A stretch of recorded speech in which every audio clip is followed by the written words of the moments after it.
Vamos a entrar a estudiar en este momento los tipos de conocimiento en la comprensión de San Agustín de Hipona. Para San Agustín queda claro que sí se puede conocer. Es más, que es el alma la encargada de conocer las cosas. Y que ese conocimiento, antes de ir al exterior, es un camino hacia el interior del alma en donde encontrará la verdad. Las dos preguntas que nos asaltan es si solamente se puede conocer el alma. Y la segunda, ¿qué hace el alma con toda esa cantidad de información que posee del mundo exterior? ¿Cómo dentro de toda esa información puede ella encontrar la verdad? Eso es lo que vamos a tratar de explicar. ¿Cuál es el proceso que se sigue en el conocimiento según la perspectiva de San Agustín? La teoría de conocimiento de San Agustín, como buena parte de su pensamiento, está fuertemente influenciada por Platón. Y entonces, para San Agustín, siguiendo a Platón, la verdad de las cosas, que en últimas es el ser de las cosas, solamente se pueden encontrar en aquello que permanece inmutable y eterno. En últimas, el conocimiento se da en aquellas cosas que no pueden cambiar. En el mundo que cambia es imposible llegar a encontrar la verdad y el ser de las cosas. Por lo tanto, para San Agustín solamente puede ser conocimiento aquella información que reúne esta característica. Aquella información que permanece estable. Y es estable solamente cuando esa información nos habla del objeto de forma inmutable.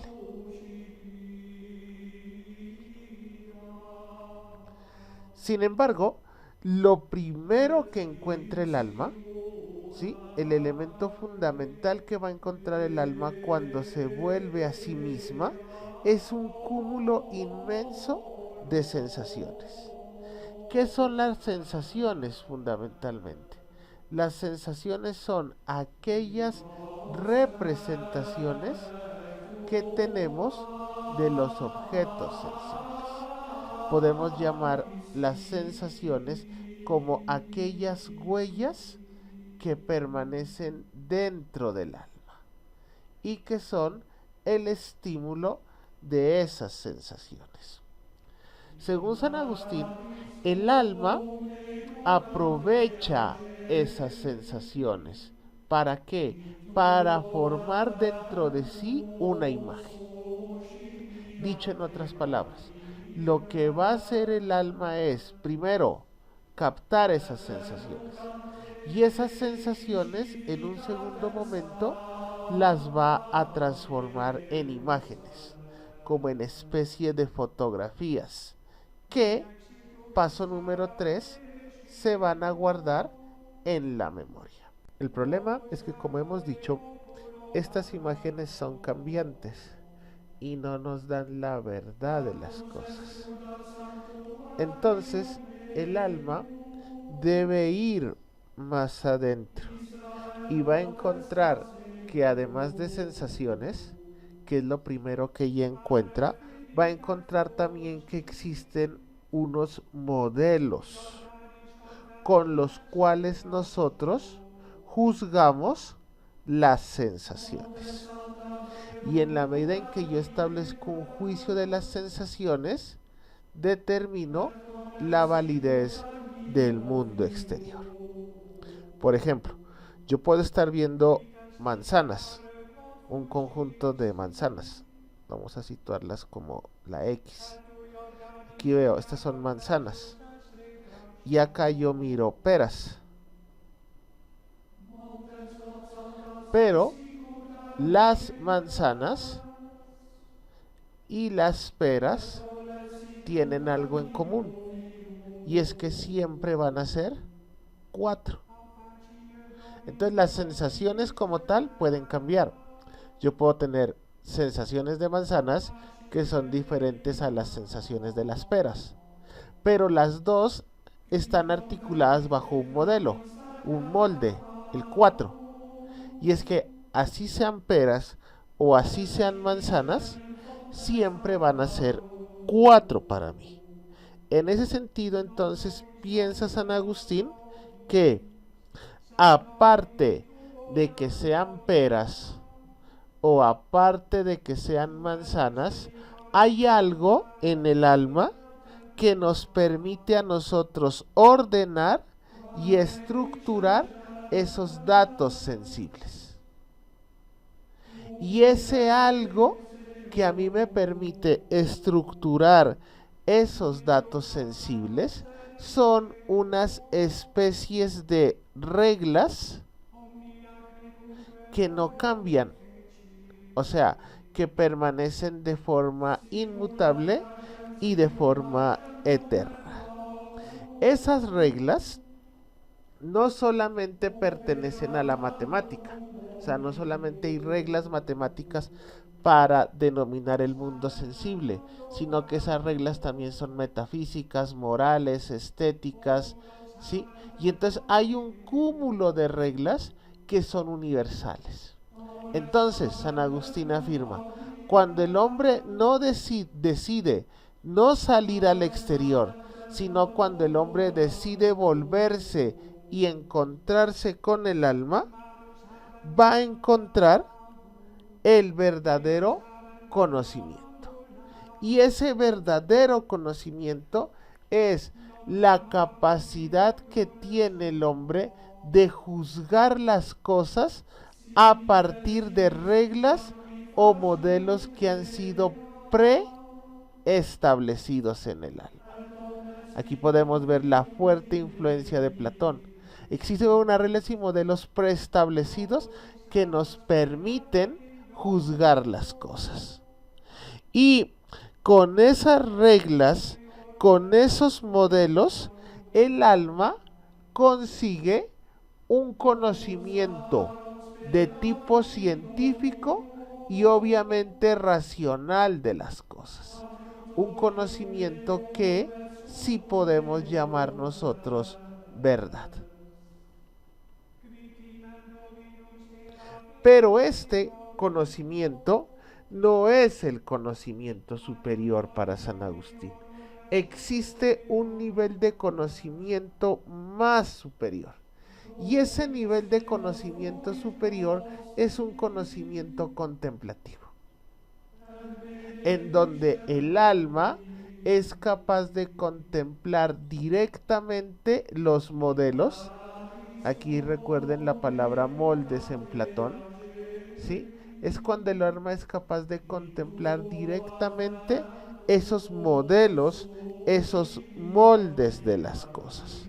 Entonces San Agustín, como tal, va a encontrar que el conocimiento se da en 3 momentos. Hay un conocimiento sensible, que son las impresiones a partir de las cuales yo juzgo las cosas. Hay un conocimiento científico,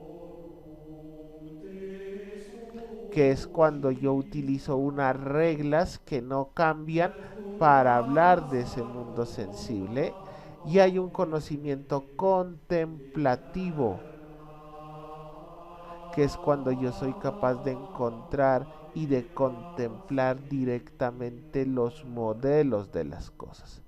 En últimas, cuando yo voy a captar la esencia de las cosas.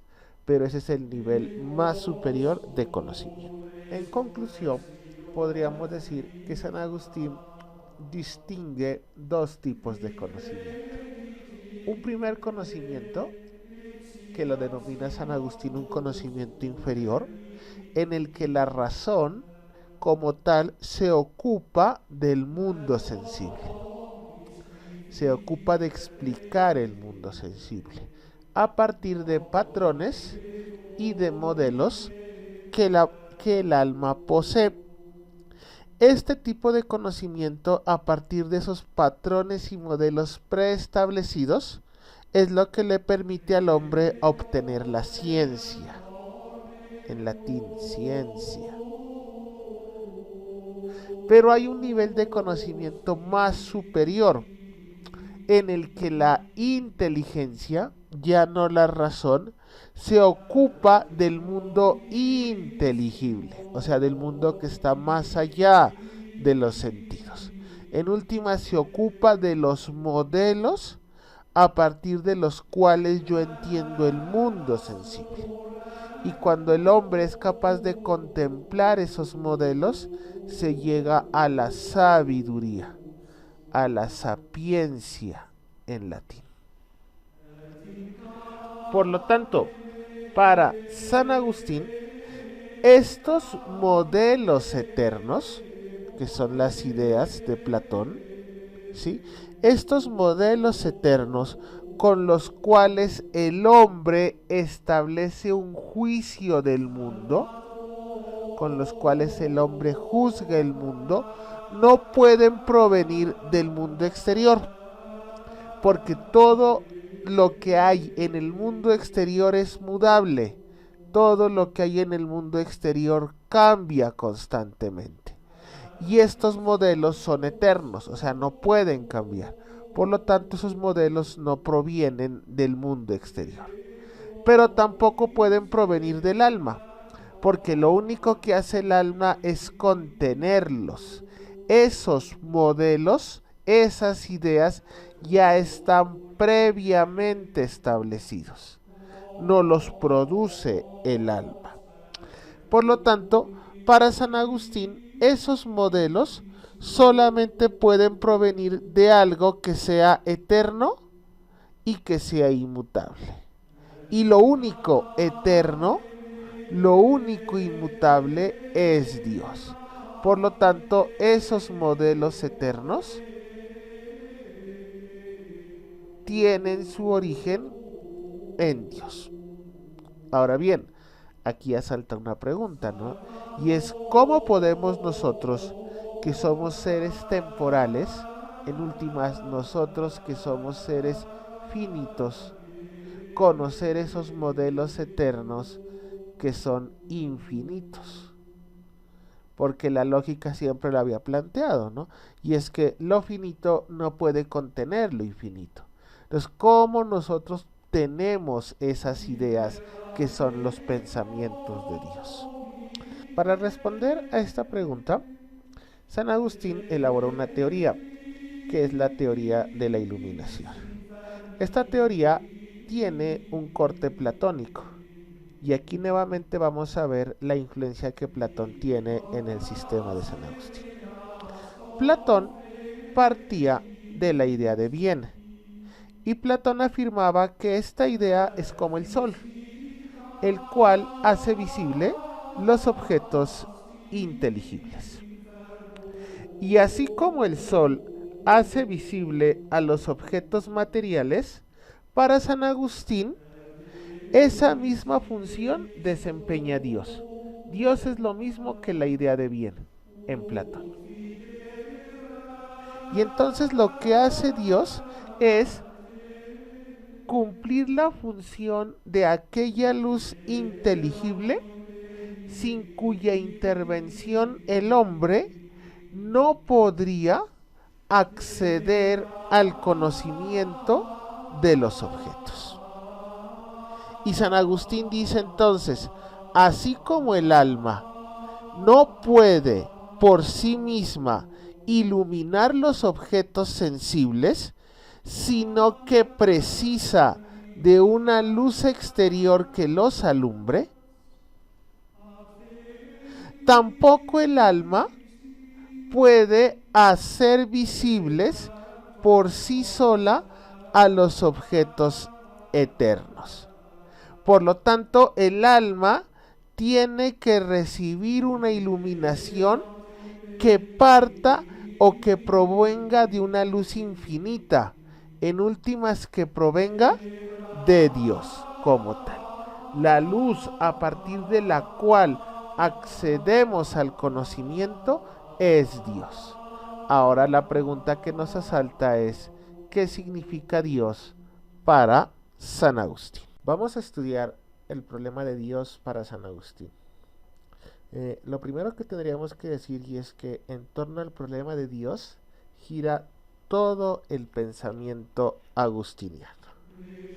Y San Agustín entiende a Dios desde tres perspectivas distintas. San Agustín entiende que Dios es el ser supremo y por lo tanto Dios es el creador de toda la realidad. Todas las cosas son lo que son gracias a Dios, que como ser supremo lo creó todo. Dios es la verdad suprema y por lo tanto es la luz intelectual, lo acabamos de ver, que ilumina todo. Y a partir de esa luz, Dios es la fuente de la verdad. Dios, por lo tanto, es la verdad absoluta. Y en Dios, por lo tanto, no puede haber error. Y Dios es la bondad total, a partir de la cual todo es bueno como lo es Dios para el hombre. Para San Agustín, la existencia de Dios no es un problema, porque recuerden que para el que tiene fe es evidente la existencia de Dios. Dios en ese sentido entonces es algo tan claro que no necesita ser demostrado. De todas formas, San Agustín, debido a las exigencias de su contexto, va a desarrollar una demostración de la existencia de Dios. Y la más conocida es la llamada prueba noológica de la existencia de Dios. La argumentación que hace San Agustín en la prueba noológica es una demostración lógica por la cual podemos llegar a demostrar que Dios existe. Él parte de la siguiente idea, y es que el hombre va a descubrir en su vida verdades que son inmutables y eternas. Ya lo hemos visto cómo se da ese proceso en el desarrollo del conocimiento. Y el hombre se pregunta, ¿no? O sea, yo como un ser finito e imperfecto puedo tener ideas que no cambian, que son eternas y que por lo tanto son perfectas. Una primera reflexión que se hace el hombre, y es que estas verdades pueden provenir del exterior. Pero de inmediato el hombre se da cuenta de que no pueden provenir del exterior, porque si provinieran del exterior serían imperfectas y por lo tanto serían inferiores al alma misma, que es perfecta. En otra reflexión que se hace, él se pregunta si esas verdades podría haberlas elaborado la mente, el alma. Y San Agustín dice que el hombre no acepta que estas verdades las haya elaborado la mente, porque si no serían iguales a ella. Y como sea, la mente también no está libre de error. Y aquí estamos hablando de verdades que están totalmente libres de cualquier error. Por lo tanto, afirma San Agustín, estas verdades ni vienen del exterior ni son producidas por el hombre. Estas verdades están por encima de la mente humana debido a su carácter inmutable y eterno. Por lo tanto, habría que buscar su origen en una realidad que sea de ese tipo, inmutable y eterna. Y la única realidad que cumple con las características de inmutable y eterno es Dios. Por lo tanto, Dios debe existir. Para San Agustín, el problema de la existencia de Dios, en últimas, la pregunta de si Dios existe o no, tiene una importancia menor, porque para San Agustín es obvio que para el que tiene fe esto resulta algo evidente. Para San Agustín, lo que sí le causa un gran interés por solucionar, lo que sí debe ser resuelto de forma satisfactoria, es la pregunta: ¿qué hablamos o de qué estamos hablando cuando hablamos de Dios?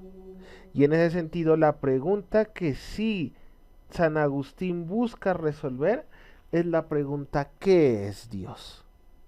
porque en la medida en que resolvamos esta pregunta, estaremos definiendo la esencia de Dios.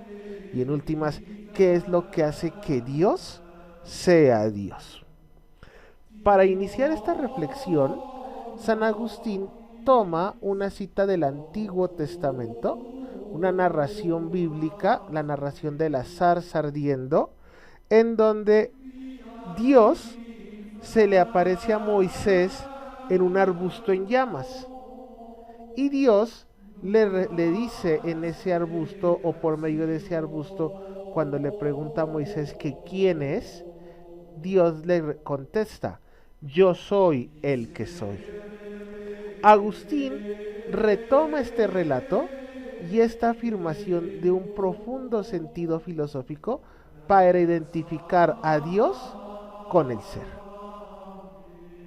basándose en las ideas de Platón, obviamente, porque ya lo hemos dicho, la gran influencia de Platón es marcada en todo su sistema filosófico, porque para Platón el ser inmutable es el único verdadero.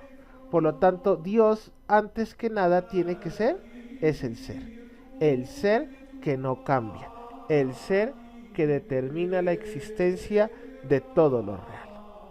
Así pues, cuando hablamos de Dios, estamos hablando del ser mismo como tal. O mejor dicho, estamos hablando es del verdadero ser. Toda vez que este ser es el único en quien se cumple la condición de inmutabilidad. Solo en Dios se cumple esa condición de inmutabilidad.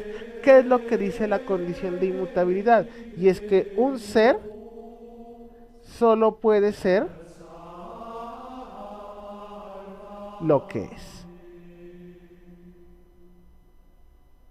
Y esto, en la perspectiva de Platón, que va a ser la misma de San Agustín, es un rasgo imprescindible del ser. Un ser siempre va a ser lo que es. Y es que para San Agustín, a diferencia de las demás realidades, de las realidades materiales sobre todo, las cuales cambian constantemente y en la medida que cambian no tienen plenitud de ser. Es más, dice San Agustín, muchas veces cambian y es porque en últimas no son. Dios es todo lo contrario. Dios es la esencia suprema. Dios es la esencia suma. Porque como Dios es inmutable, Dios no puede cambiar. Y como no puede cambiar, posee en plenitud el ser de las cosas.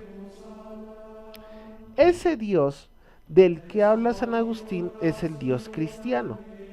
¿Sí? Es el Dios de los cristianos. Y San Agustín asume algunas características propias de la tradición bíblica. Para San Agustín, Dios es único, Dios es simple, Dios es perfecto, Dios es subsistente. Aquí cuando utilicemos la palabra subsistente es que Dios existe por sí mismo. Estas características son propias de la tradición bíblica.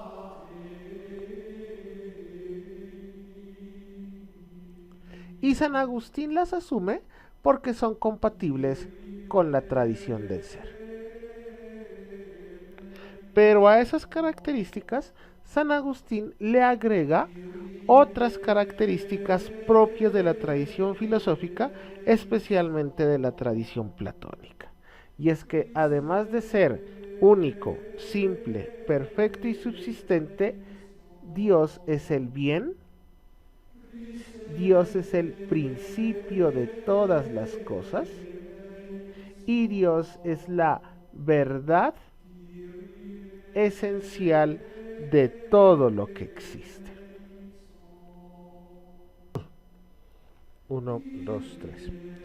Y no solo eso, porque en la medida en que Dios se perfila como la única esencia absoluta, la cual permanece ajena a todo cambio y por ende a todo no ser, Dios se manifiesta al mismo tiempo como aquel ser que comunica a cualquier otra realidad la realidad que le permite llegar a ser. Esto es, Dios es aquel que le comunica a la realidad su esencia, el bien que le corresponde. Solamente la realidad es en la medida en que el ser supremo, que es Dios, le permite llegar a ser lo que es. La forma habitual de expresar esta relación entre Dios, el Ser Supremo, y los seres es afirmar que Dios es el creador del universo, es el creador de los seres, que es lo que vamos a ver a continuación.